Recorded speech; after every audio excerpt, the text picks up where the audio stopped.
깊은 골이 생겨 있는 주름인 상태라면은 사실은 뭔가 하지 않고 개선될 순 없죠. 팔자주름에 쓰는 것이 결과에 그다지 좋지는 않더라라는 거가 이제 요즘에 알려진 바이죠. 안녕하십니까, 손 원장입니다. 나이가 들면 콜라겐이나 엘라스틴 같은 피부를 지지하는 구조들이 점점 사라지거든요. 그게 사라지는 이유는 피부를 재생시키는 줄기세포들의 활성이 떨어지고 피부의 재생 능력이 떨어지니까, 그래서 이제 주름이 자꾸 생기는 겁니다. 노화의 정도를 측정하는 표에서도 깊은 주름을 팔자주름이라고 거의 딱 집어서 얘기를 하거든요. 팔자주름은 웃을 때 생기는 팔자주름 외에 웃지 않고 있어도 깊은 골이 생겨 있는 주름인 상태라면은 사실은 뭔가 시술을 하지 않고 개선될 순 없죠. 요즘은 이제 레이저 장비나 리프팅 장비들이 많이 발달을 해서 그런 것들이 일상화돼 있긴 한데, 한 20-30년 전만 해도 사실은 그런 안티에이징 치료라는 게 거의 불가능했었죠. 지금은 이제 시대가 바뀌어서 뭐 주사나 뭐 레이저 이런 걸 통해서 없앨 수 있다라고 생각하시면 좋을 것 같습니다.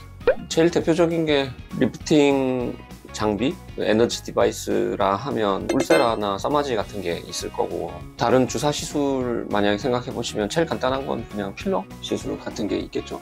그러니까 뭔가를 채워서 깊은 주름 쪽을 채워 넣어서 없앤다, 그런 개념이 이제 필러일 거고요. 리프팅을 약간 해서 조금 사라져 보이게 만든다, 그런 게 이제 에너지 디바이스들이 있겠죠. 울세라, 써마지가 가장 대표적이고요. 한국에서는 대부분 이제 캐뉼라라는 바늘이 아니고 관 같은 걸로 필러 시술을 주로 하기 때문에 혈관을 직접적으로 찔러서 괴사가 된다든지 이런 경우가 흔하지 않거든요. 최근에는 이제 테크닉이 바뀌어서 필러를 팔자주름에 한다는 거가 불가능하다는 아니긴 한데, 히알루론산 필러를 팔자주름에 쓰는 것이 결과에 그다지 좋지는 않더라라는 거가 이제 요즘에 알려진 바이죠. 팔자주름은 동적인 부분이라서 계속 움직이잖아요.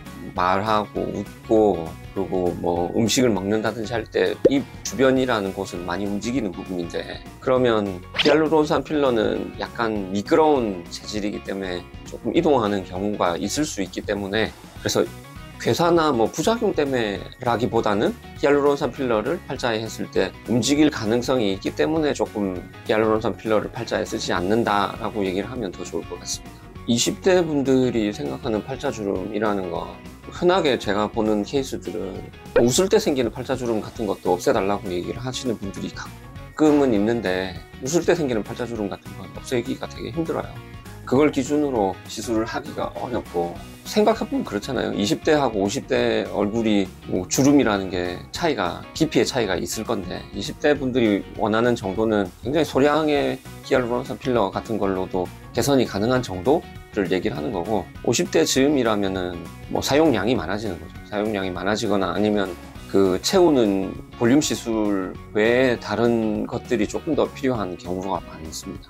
마리오넷 주름이 비용이 많이 든다는 아니고, 팔자주름이나 마리오넷 주름이 50대가 개선을 원하신다 하시면 실제로 꺼지는 현상도 있겠지만 처지는 현상 때문에 그 골이 깊어 보이는 경우가 있을 수 있으므로, 두 가지를 손을 보려고 하니까 리프팅도 하고 볼륨 시술도 하고 하려고 하니까 비용이 2배로 드는 거죠.